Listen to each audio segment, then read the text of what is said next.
आज आपण FB या विषयातील इलेक्ट्रिकल टोस्टर या प्रकरणाचा अभ्यास करणार आहे. टोस्टर म्हणजे काय? टोस्ट करणारा असा टोस्टर. ब्रेडचे स्लाइस असतात. स्लाइस म्हणजे काय? तुकडे. त्या ब्रेडचे स्लाइसचे तुकडे किंवा ब्रेडच्या स्लाइसला टोस्ट करण्यासाठी जे उपकरण वापरतात त्याला काय म्हणतात? टोस्टर असं म्हणतात. ब्रेडचे स्लाइस कसे असतात? मऊ असतात. आणि अशा स्लाइसला काय करायचं? आपल्याला कुरकुरीत करायचं आहे. कुरकुरीत करण्यासाठी, नाश्त्याच्या वेळी खाण्यासाठी, चहाबरोबर खाण्यासाठी, टोस्ट करण्यासाठी जे उपकरण वापरतात त्याला काय म्हणतो आपण? टोस्टर. हे टोस्टरमध्ये त्याचं कार्य कसं चालतंय बघा. आता विजेचे वेगवेगळे परिणाम आहेत. आपले विजेचे 4 परिणाम आहेत. चुंबकीय परिणाम, रासायनिक परिणाम, उष्णताजन्य परिणाम आणि प्रकाशजन्य परिणाम असे विद्युत प्रवाहाचे 4 परिणाम आहेत. त्यामध्ये आता या ठिकाणी आपण काय करणार आहे? पावाला भाजणार आहे. म्हणजे कुठला परिणाम वापरणार आपण या ठिकाणी? उष्णताजन्य परिणाम. बरोबर काय? त्याचं जे कार्य करत चालतंय याच्यामध्ये काय आहे? यामध्ये ब्रेडचे स्लाइस, हे ब्रेडचे काय आहे? या ठिकाणी स्लाइस आहे.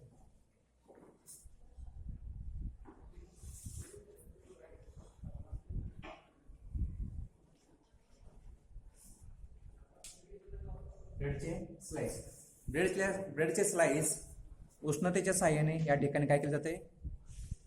भाजले जातात, कुरकुरीत केले जातात, टोस्ट केले जातात म्हणतो आपण त्याला. याच्यामध्ये 2 प्रकार आहेत टोस्टरचे.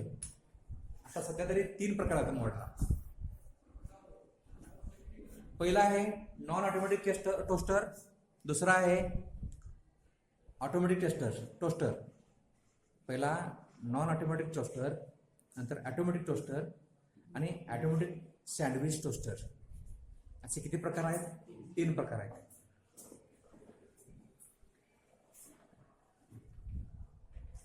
नॉन ऑटोमॅटिक टोस्टर,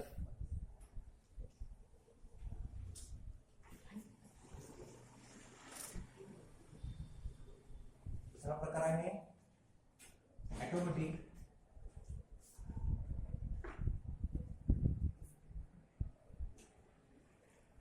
तिसरा प्रकार आहे ऑटोमॅटिक सँडविच टोस्टर.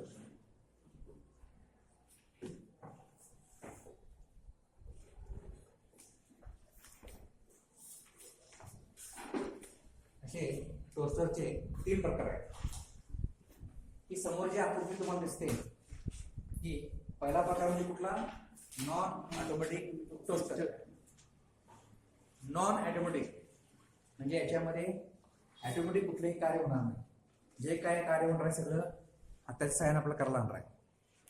जसं आपल्या इस्त्रीमध्ये पाहिलं आपण, इस्त्रीमध्ये सुद्धा 2 प्रकार होते. इस्त्रीमध्ये ऍक्च्युली 2 प्रकार होते. पहिला कुठला? नॉन ऑटोमॅटिक आणि ऑटोमॅटिक. ऑटोमॅटिकमध्ये परत स्प्रे आयर्न वगैरे प्रकार पडले. तसं याच्यामध्ये सुद्धा काय आहे? हा पहिला प्रकार कुठला आहे? Non automatic. याच्यामध्ये जे हात करणार म्हणजे जे काय कार्य होणार आहे ते हाताने करायला लागणार आपल्याला. म्हणजे याच्यामध्ये काय जे काय पाव भाजलं जाणार आहे, पाव भाजलं, किती भाजलंय, करपते काय, हे पाण्याची क्रिया आपल्यालाच करायला लागणार आहे. म्हणजे टोस्टरला नाव काय दिलंय? याच्यामध्ये पाव भाजले म्हणा किंवा पाव भाजल्यानंतर पाव बघणे किती भाजलेला आहे ते परत बाहेर काढणे, हे सगळं क्रिया हाताच्या साहाय्याने केलं जाते. म्हणून नाव काय दिलंय? Non automatic toaster. या आकृतीमध्ये जर पाहिलं आपण की बाहेरची मेन बॉडी, पहिला भाग काय आहे? बॉडी.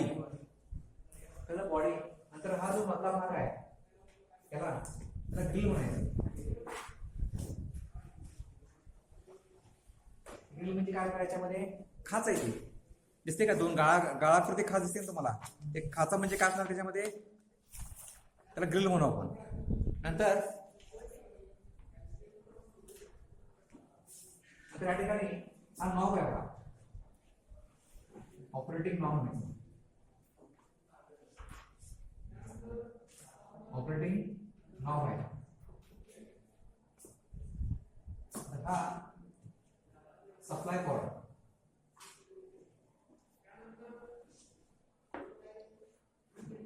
हा सप्लाय कॉर्ड. हे जे खाच दिसतात त्या खाचाला काय म्हणलो आपण? ग्रिल म्हणलो आपण. ग्रिलचा असा आयताकृती भाग असतो आतमध्ये. आतमध्ये काय असतो? आयताकृती भाग असतो. ते जाळीदार असते आणि स्टेनलेस स्टील पासून तयार केलेला भाग असतो तो. त्याच्यामध्ये काय केलं आहे? खाच्यामध्ये काय करायचं? खाच आहे की याच्यामध्ये काय करायचं? आपल्याला पाव ठेवायचा. कशाला? म्हणजे स्लाइस, ब्रेडचे स्लाइस ठेवायचे याच्यामध्ये. नंतर या दोन्ही साईडला ग्रिलच्या दोन्ही बाजूला रिबन स्वरूपात हिटिंग एलिमेंट असते याच्यामध्ये. रिबन म्हणजे पट्टी स्वरूपात हिटिंग एलिमेंट. आणि त्या एलिमेंटच्या साईडला मायका सीट वापरलं असतं. जसं इस्त्रीमध्ये, साध्या इस्त्रीमध्ये बघितलं वापरलं नाही. साध्या इस्त्रीमध्ये सुद्धा काय हिटिंग एलिमेंट वापरलं होतं. हिटिंग एलिमेंट कशासाठी? उष्णता देण्यासाठी. साध्या इस्त्रीमध्ये कशापासून हिटिंग एलिमेंट तयार केलं होतं? कुठला धातू? नायक्रोम पासून. याच्यामध्ये सुद्धा काय केलंय? नायक्रोम या धातूपासून रिबन टाईप या दोन्ही साईडला हिटिंग एलिमेंट असते. आणि त्या हिटिंग एलिमेंटला या सप्लायच्या सहाय्याने आपण काय करणार आहे? या सप्लाय कॉर्डच्या सहाय्याने सप्लाय करणार आहे. सप्लाय कॉर्ड किती कोर जे आहे याच्यामध्ये? 3 कोर. बरोबर. हा फेस आणि न्यूट्रल जो मोठा दिसतो तो काय असणार आहे? अशी याला 3 कॉर्ड असणार आहेत. म्हणून याला नाव काय? 3 कोर सप्लाय कॉर्ड. आपल्या इलेक्ट्रिक उपकरणांना नेहमी 3 कोर सप्लाय कॉर्ड वापरायचे. अर्थिंग हे नेसेसरी आहे, गरजेचं आहे, शॉक बसू नये म्हणून. तर असं या ठिकाणी मी सप्लाय दिला. सप्लाय दिलं काय म्हणणार आहे? दोन्ही साईडच्या हिटिंग एलिमेंटला सप्लाय मिळाल्यामुळे हिटिंग एलिमेंट काय होणार आहे? त्यावेळी गरम होणार आहे. आणि त्याची उष्णता ह्या आतमध्ये जे पाव आहेत, पावाचे तुकडे, ब्रेडचे स्लाइस त्यांना मिळणार आहे. आणि ते पाव काय होणार आहे? त्या ठिकाणी गरम कुरकुरीत होत जाणार आहेत. लक्षात का तुम्हाला? पाव किती भाजला गेलाय, काय करपतो, हे आपल्याला पाहायला पाहिजे याच्यामध्ये. त्यासाठी काय केलं? याच्यामध्ये पावाला हात न लावता तुम्ही या साईडला नॉब आहे. नॉब दाबला ही जी ग्रिल आहे, ही ग्रिल काय होते? अशी वर येते. ग्रिल वर ग्रिल बरोबर काय होणार? पावाचे तुकडे वर येणार आहे. पाव किती भाजला गेला पाहायचं. परत काय करायचं? आपण त्या ग्रिलला पुश केलं, दाबलं, स्प्रिंग टेन्शन येते, परत दाबलं की नॉब काय होतं? परत खाली येतो. नॉब काय होतो? वर येतो. दाबल्यानंतर नॉब वर, परत वर. कसं तुम्हाला? आणि पाव किती भाजले ते पाहिला तुम्ही. हे असं पाव किती भाजला गेला आहे पाहायला आपल्याला स्वतः पाहायला लागणार याच्यामध्ये. आणि पाव सुद्धा परत तुम्ही भाजला तर पाव जर काढायचा झाला तरी सुद्धा काय करायचं? हे परत बटन नॉब दाबायचं. नॉब दाबणे काय होतं? पाव वर येतात. मग भाजले पाव काय करायचे? कुरकुरीत झाले पाव काढायचं. असं याच्यामध्ये किती पाव भाजला हे पाहायला पाहिजे आपल्याला. त्याचबरोबर पाव सुद्धा आपण हाताने काढलं पाहिजे. हे भाजलेले पाव काढताना परत हाताने धरून काढायचं नाही, त्यासाठी चिमटा वापरायचा. स्टीलचा चिमटा असतो, त्या सहाय्याने आपण काय करायचं? ते पाव काढून घ्यायचं. असं सगळं क्रिया याच्यामध्ये आपण हाताने करावं लागतं. म्हणून नाव काय दिलंय? Non automatic toaster. ऑटोमॅटिक कुठलेही कार्य होत नाही म्हणून नाव काय दिलंय? Non automatic toaster. अशाला हा पहिला प्रकार. कळलं? कार्य कसं चालतं त्याच्यामध्ये? कळलं? तर काय केलं? सप्लाय चालू केला. सप्लाय चालू केलं काय म्हणणार आहे? दोन्ही साईडचे हिटिंग एलिमेंट त्याला सप्लाय मिळाला म्हणून ते उष्णता देणार आहेत. ती दिलेली उष्णता प्रमाण मिळणार आहे ह्या पावाच्या तुकड्याला मिळणार आहे, ब्रेडच्या स्लाइसला मिळणार आहे. आणि ते स्लाइस काय म्हणणार? भाजले जाणार आहे. हे भाजल्यानंतर किती भाजलेत पाहण्यासाठी आपल्याला या ठिकाणी आपण नॉब आहे. नॉब त्यानंतर पाव वर येतात. पाव किती भाजलेत बघायचं. पावाचा कसा करायला पाहिजे? तांबूस कळलं का? तर ते भाजलेलं आहे. तांबूस कलर आला किंवा आपण काय करायचं? ते आपल्याला पाहिजे तेवढं कलर जेवढं भाजलं गेलं की परत नॉब लावायचा. परत पाव वर येतात. आले की चिमट्या सहाय्याने, स्टीलच्या चिमट्या सहाय्याने आपण काय करायचं? त्याला पाव काढून घ्यायचं. असं पूर्ण कार्य जे काय पूर्ण याच्यामध्ये क्रिया होणार आहे, याच्यामध्ये क्रिया होणार आपण सगळं हाताच्या सहाय्याने करायला लागणार आहे. म्हणून नाव काय दिलंय? Non automatic toaster. हा झाला पहिला प्रकार. दुसरा प्रकार कुठला याच्यामध्ये? Automatic toaster. दुसरा प्रकार कुठला आहे? ऑटोमॅटिक. ऑटोमॅटिक टोस्टर आणि नॉन ऑटोमॅटिक टोस्टर मध्ये रचनेमध्ये दिसायला काही फरक नसतो. याच्यामध्ये रचना जर बघितला सेम रचना याच्यामध्ये सेम दिसायला असं असणार आहे. नॉन ऑटोमॅटिक ऑटोमॅटिक याच्यामध्ये बदल काय? फक्त काय सांगताय? जे क्रिया आपण हाताने केलो बघा, पाव किती भाजला आहे बरोबर काय, नंतर पाव भाजल्यानंतर बाहेर काढून घ्यायचं वगैरे, हे क्रिया आपण हाताने केलो ते सगळं कसं होणार आहे? हे ऑटोमॅटिक होणार आहे. एवढं की पाव किती भाजला गेलाय, आपल्याला आवश्यक तेवढा पाव भाजला गेलाय की नाही हे सुद्धा ऑटोमॅटिक असणार, त्यावेळी आपोआप बंद पडणार ते त्याच्यामध्ये.